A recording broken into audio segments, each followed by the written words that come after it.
Hola y gracias por estar ahí en esta nueva clase, en esta nueva lección. Vamos a empezar la lección número 21 del Evangelio de Juan.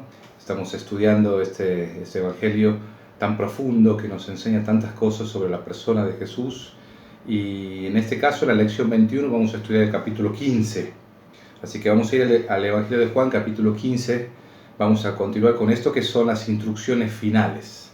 Y esta ya será la cuarta parte de este estudio que estamos haciendo, que comenzó con el capítulo 13 y vimos ahí las instrucciones finales de Jesús a sus discípulos en el aposento alto la noche en que fue entregado, y al otro día tenemos ya la crucifixión de Jesús.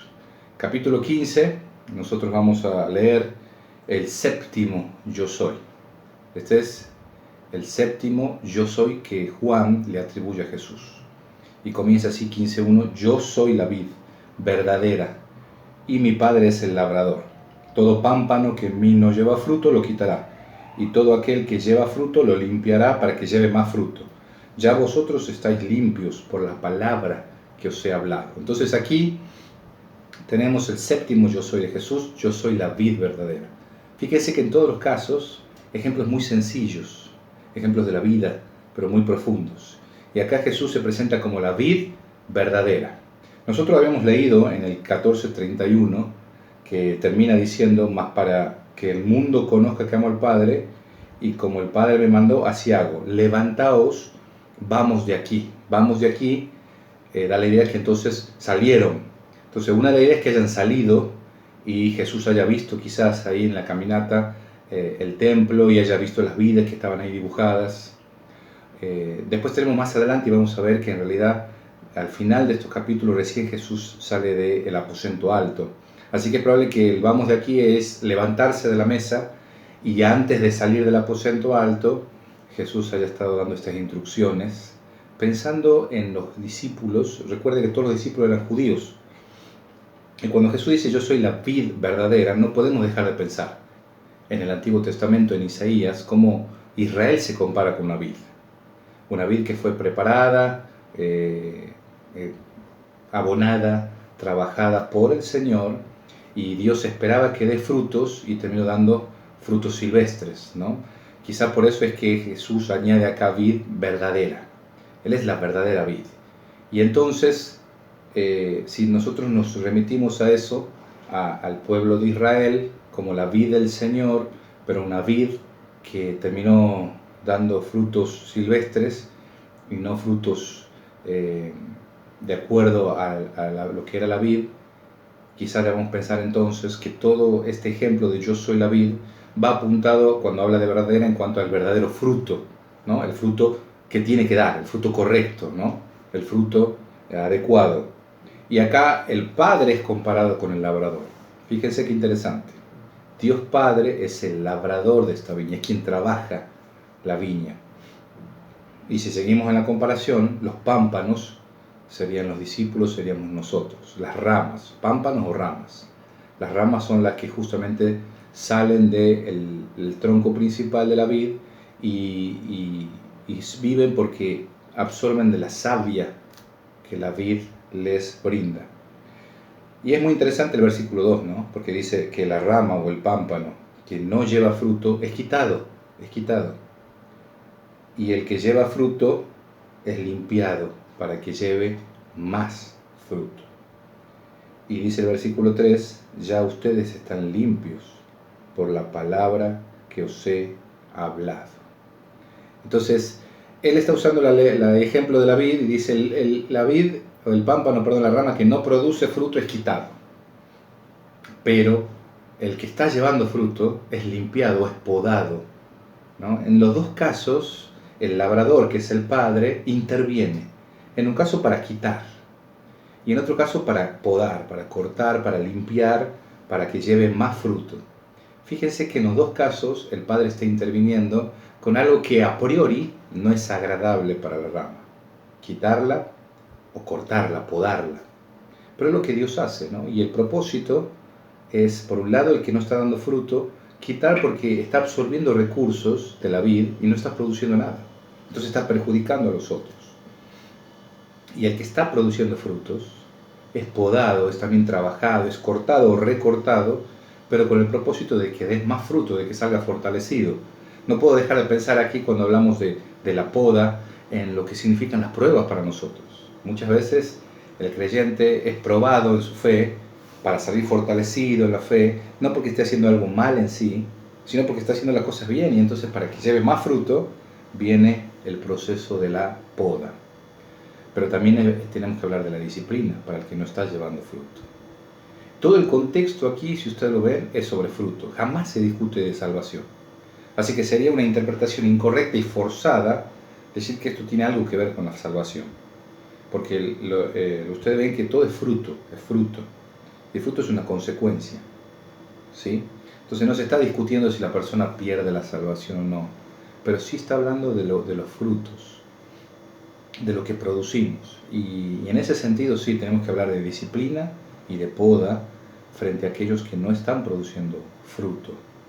Y cuando nosotros pensamos en fruto y tenemos que ver todo el Nuevo Testamento, tenemos que hablar de la obra del Dios en nosotros, la obra del Espíritu Santo en nosotros, el fruto del Espíritu, que es amor, que es gozo, que es paz, que es paciencia, que es benignidad, que es bondad, que es fidelidad o fe al Señor, dominio propio, humildad, todas estas cosas de lo que Dios está produciendo, frutos. También vemos en el Nuevo Testamento que frutos se refiere a personas ganadas para Cristo, evangelismo. Tener algún fruto entre vosotros, le dice Pablo en Romanos, a los romanos. Entonces, lo más probable es que aquí en este contexto se refiere a lo que Dios está produciendo en el corazón, la transformación que está produciendo, y eso como también me hace o repercute en que yo pueda fluir hacia otros con esto, ¿no? Y llevándolo. Eso es fruto. Y Jesús los tranquiliza, ¿no? En este sentido. Dice, ustedes ya están limpios.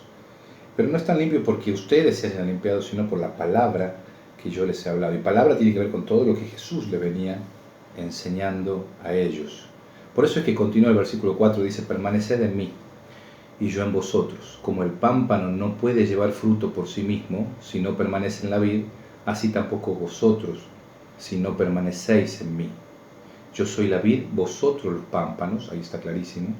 El que permanece en mí y yo en él, este lleva mucho fruto, porque separado de mí nada podéis hacer. Notaron la repetición de la palabra permanecer muchas veces. Y notaron también que hay una progresión. Comienza hablando de fruto, poda para más fruto, pero la permanencia en Cristo es para mucho fruto, ¿no? Para llevar, lleva mucho fruto. Y permanecer tiene que ver con una unión vital con Jesucristo. Y acá en el contexto de fruto no está hablando de relación, sino de comunión. Comunión. Un hijo de Dios, alguien que ha aceptado a Jesucristo en su corazón, que ha sido sellado por el Espíritu Santo, tiene una relación padre-hijo con Dios. Y aunque nos convirtamos en pródigos y nos le alejemos del Señor, seguimos siendo hijos, esa relación nunca se pierde. Pero lo que se pierde y se perdió, por ejemplo, en el ejemplo del hijo pródigo, es este hijo que se fue lejos, perdió la comunión con su padre. Y esto también nos puede pasar a los creyentes. Aquellos que han nacido ya de nuevo no pierden la relación, pero sí pueden perder la comunión con el Señor. Por eso este concepto de permanecer habla de comunión. Habla de una búsqueda intencional, diaria del Señor. Habla de una constante limpieza delante de Él. Habla de una constante comunicación con Él, de una obediencia diaria y regular. Esto es permanecer. Y esto es lo que hace que se produzca mucho fruto en el creyente. Pero dice más. Fíjense el versículo 6. El que en mí no permanece será echado fuera como pámpano y se secará. Y los recogen y los echan en el fuego y arden. Otra vez, no estamos hablando de salvación acá, no es el contexto, sería forzar el texto. Es fruto. Pero dice que hay consecuencias de la pérdida de comunión. Nosotros no podemos pisotear la gracia y esperar que no pase nada. Hay consecuencias. Hay consecuencias. Yo sí sé, porque dice la Biblia, por ejemplo, personas que en Corintio estaban pisoteando la gracia y no estaban obedeciendo al Señor y estaban en pecado. Pablo les advierte y dice, muchos de ustedes están enfermos y otros ya duermen, o sea, están muertos. Entonces hay consecuencias, ¿no?, en esta comunión. No se puede estirar la soga sin que en algún momento se corte esa soga. Cuidado con creer que la paciencia de Dios va a hacer que yo pueda hacer lo que quiera con mi vida y no va a haber consecuencias. Hay consecuencias, hermanos. Por eso cuando predicamos de esta salvación gratuita, no estamos diciendo que es algo barato. Es una salvación cara, costó la vida a Jesucristo. Y es una salvación que demanda la rendición, el seguimiento, el discipulado. Es seguir los pasos de Jesús. Por eso tenemos que tener cuidado con las caricaturas. A veces tenemos caricaturas, ¿no?, de la salvación. Decimos, bueno, como la salvación no se pierde, yo puedo hacer lo que quiera con mi vida. Total, Dios me perdona igual. Es cierto que Dios me perdona si hay arrepentimiento sincero, pero también es cierto que hay consecuencias de no permanecer en el Señor. Ahora bien, versículo 7, y ahí empieza con un condicional. Si permanecéis en mí, y esto es una decisión nuestra, si nosotros decidimos permanecer en el Señor, decidimos mantener esta comunión con el Señor, y mis palabras permanecen en vosotros, pedid todo lo que queréis y os será hecho. Qué tremendo esto, porque acá se conecta la comunión con la vida de oración y el respaldo del Señor en esa vida de oración del creyente. Si permanecéis en mí y mis palabras permanecen en vosotros. Otra vez, cuando hablamos de que las palabras del Señor Jesús permanezcan en nosotros, no estamos hablando de que las tenemos acá en la mente, las memorizamos, las conocemos de memoria. No, tiene que ver con una vida que obedece esas palabras. Y esto obviamente que nos lleva a Mateo capítulo 7, ¿no?, donde él dice que el hombre que escucha a Jesús y obedece es el hombre prudente, que construye sobre la roca y cuando vienen las tormentas la casa queda firme. Pero el que escucha a Jesús y no obedece es como el hombre insensato, que construye sobre la arena. Y cuando vienen las tormentas, soplan los vientos, llega la inundación, la casa termina siendo un desastre. La vida termina siendo un desastre. Fíjense que la diferencia no es entre escuchar o no escuchar a Jesús, los dos lo escuchan. La diferencia es que uno obedece y el otro no obedece. Por eso cuando hablamos de permanecer o las palabras de Jesús permanecen en nosotros, tiene que ver con una obediencia, una decisión de obedecer lo que Jesús me pide. Si eso está, hay un respaldo de parte de Dios en cuanto a que nosotros podemos pedir y vamos a recibir del Señor. Es más, dice el versículo 8, en esto es glorificado mi Padre, en que llevéis mucho fruto y seáis así mis discípulos. Fíjense que la forma de glorificar al Padre es llevar mucho fruto. Nosotros hemos sido puestos para llevar fruto. Los discípulos, ahí ustedes han sido puestos para llevar fruto. Y entonces eso a todos los discípulos de Jesucristo de todos los tiempos se sigue aplicando. Nosotros le damos la gloria a Dios, es decir, reconocemos quién es Él, le damos honor, alabanza, adoración, reconocimiento cuando llevamos fruto, mucho fruto. Y además dice ahí, no solamente que llevamos mucho fruto, sino que eso es lo que son sus discípulos. Seáis así mis discípulos. Así es como debe ser un discípulo mío. Es alguien que lleve mucho fruto. Versículo 9. Como el Padre me ha amado, así también yo os he amado. Permaneced en mi amor. Este es otro elemento, ¿no?, del permanecer. Es permaneciendo en el amor de Dios. Es ese amor que el Padre tuvo hacia el Hijo y que el Hijo tiene hacia sus discípulos. Es tremendo, ¿no?, si usted se pone a pensar. Ese vínculo que hay entre el Padre y el Hijo en la Trinidad, ese amor es el amor que Jesús tiene por sus discípulos. Y por eso es que en ese amor, es un amor incondicional, es un amor ágape, es donde se pide que permanezcan los discípulos, en la comunión de este amor. Versículo 11. Estas cosas os he hablado para que mi gozo esté en vosotros y vuestro gozo sea cumplido. Tremendo. Ya casi cierra un poco esta sección, ¿no? Versículo 11 dice, estas cosas os he hablado. Entonces, esto que viene hablando, y probablemente, hermanos, se refiere desde el capítulo 13, todo lo que Jesús les viene diciendo desde el capítulo 13, en ese tiempo del aposento alto, hasta este momento, que viene hablando Jesús, es para que el gozo, ¿sí?, el gozo, no cualquier gozo, sino el gozo de Jesús, esté en ellos. Y ese gozo sea cumplido o sea completo, como dice otra traducción. Es un gozo total.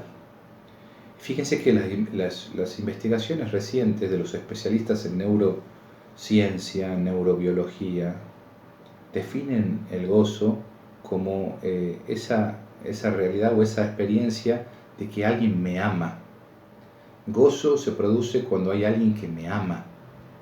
Y yo sé y estoy contento con que alguien me ame. El gozo es relacional, de base. Y acá Jesús está planteando lo mismo. El gozo que ellos pueden tener y el gozo que nosotros podemos tener se basa en esa relación de amor que yo tengo con Jesús. Es más, muchos neurocientíficos actuales reconocen que la necesidad básica del ser humano, sobre todo en los primeros años, es ser el brillo en el ojo de alguien. Es que alguien me ame. Y eso nos da una fuerza, eso desarrolla el centro de gozo aquí en el cerebro y me permite justamente vivir y enfrentar las adversidades, porque hay algo más fuerte que tengo, que es el gozo. Por eso es tan importante el tema del gozo. Es una orden para los creyentes. Filipenses dice Pablo, regocijaos en el Señor siempre. Otra vez digo regocijaos. Es un énfasis, porque es un mandato. Y la falta de gozo obviamente lo que nos quita nos produce debilidad, nos quita fuerza. Nehemías le dijo eso, el gozo del Señor es vuestra fortaleza. El gozo del Señor es su fortaleza, es lo que fortalece nuestra vida. Por eso Habacuc, el profeta, decía, aunque la higuera no florezca, no haya vides, no haya ganado, con todo yo me voy a gozar en el Señor, porque Él es la fortaleza de mi vida. Es un concepto muy importante, y por eso es que el versículo 11 habría que ponerlo así en un cuadro, ¿no? El gozo del Señor es lo que me permite tener un gozo completo. No es un gozo humano, es el gozo que viene de parte de Él. Vamos entonces a entrar al versículo 12.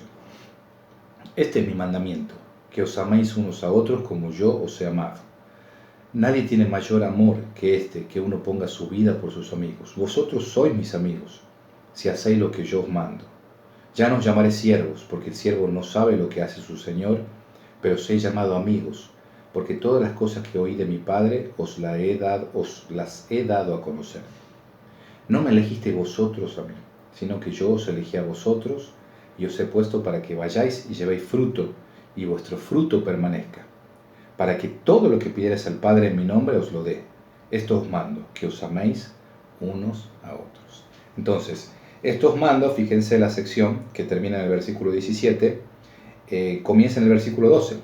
Este es mi mandamiento, que os améis unos a otros, y termina en el 17 como un bloque, una sección de pensamiento, comienza y termina diciendo lo mismo, que os améis unos a otros. Es decir, el amor de Dios en nuestra vida, el recibir ese amor, esa relación vertical con Dios, me lleva a una relación horizontal de amor con las personas, como la cruz que tiene un palo vertical y un palo horizontal. Así también, mi relación de amor de vertical con Dios me permite tener relaciones de amor horizontal con las personas. Y esto es lo que nos pide el Señor, que nos amemos unos a otros, como Él nos ha amado. Fíjense la vara de alta. No es el amor a un propio que uno puede tener, ¿no? A veces decimos, bueno, yo me tengo que amar a mí mismo para poder amar a otros. Jesús nos pone un estándar más alto. Dice, el modelo que yo tengo de amor a ustedes, ese es el amor que tienen que tener entre ustedes. De la manera en que yo los amo, ustedes se tienen que amar unos a otros. Y entonces decimos, wow, ese es el estándar, esa es la meta. Ahí tenemos un norte que nos enseña cómo debemos amarnos los unos a los otros. Luego explica esto, ¿no? Nadie tiene mayor amor que poner la vida, dar la vida por otro, por un amigo.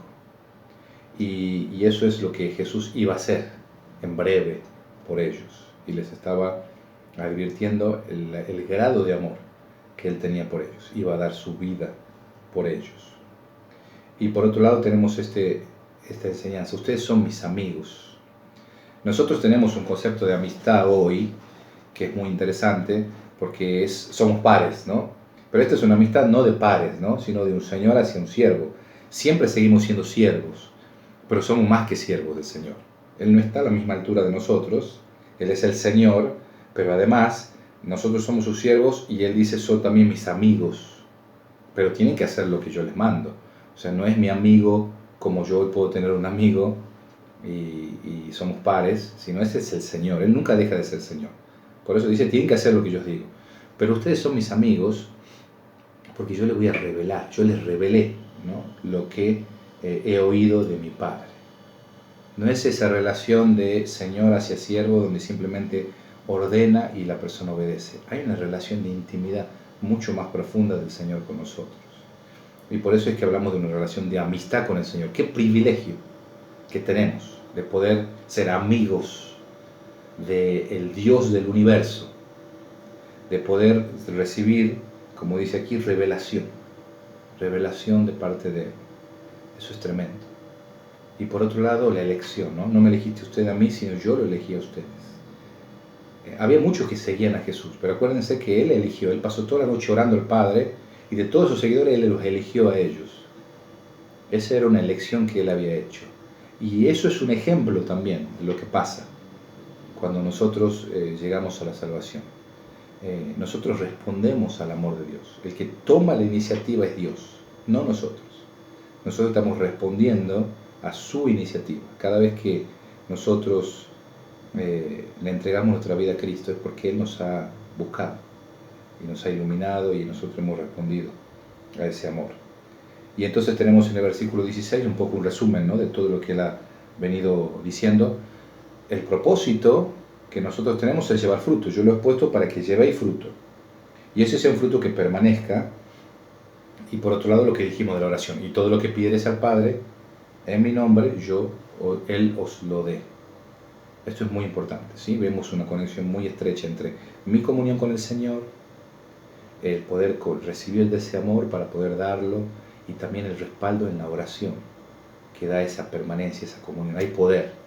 No puedo dejar de pensar cuando yo leo esto en el libro de Hechos, cuando había 7 exorcistas ambulantes que querían echar fuera un demonio y le decían: te conjuro por Jesús, el que predica Pablo. Y el demonio le dijo: sé quién es Jesús, conozco a Pablo, pero ustedes ¿quiénes son? No había relación. Y dice que este demonio, este hombre endemoniado, se abalanzó sobre ellos y los golpeó duramente, los desnudó y ellos salieron huyendo. Y yo pensaba qué diferente hubiera sido si Pablo hubiera estado ahí. No porque Pablo haya sido algo, sino por la relación que él tenía con Jesús, que es quien tiene el poder. Hasta aquí entonces tenemos esta sección, ¿no?, de amor, de comunión con Jesús, con el Padre trabajando en nosotros, nosotros amándonos unos a otros. Y de repente, por contraste, es muy fuerte, va a hablar de aborrecimiento. O sea, lo contrario de amor es aborrecer. Y esto tiene que ver con el seguimiento a Jesús. Así como hay un mandato de estar vinculado con el Padre y con el Hijo, y entre nosotros en amor, también hay una advertencia a partir del versículo 18. Si el mundo os aborrece, sabéis que a mí me ha aborrecido antes que a vosotros. Si fuerais del mundo, el mundo amaría lo suyo, pero porque no sois del mundo, antes yo os elegí del mundo, por eso el mundo os aborrece. Contraste tan fuerte entre amor y aborrecimiento u odio.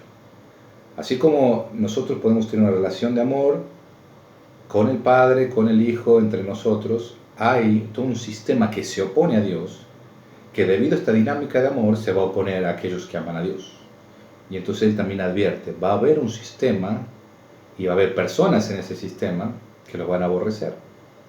Los van a aborrecer, porque justamente no son del mundo. Versículo 20.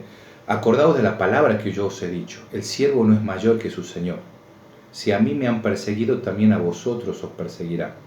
Si han guardado mi palabra, también guardarán la vuestra. ¿Se dan cuenta de esto?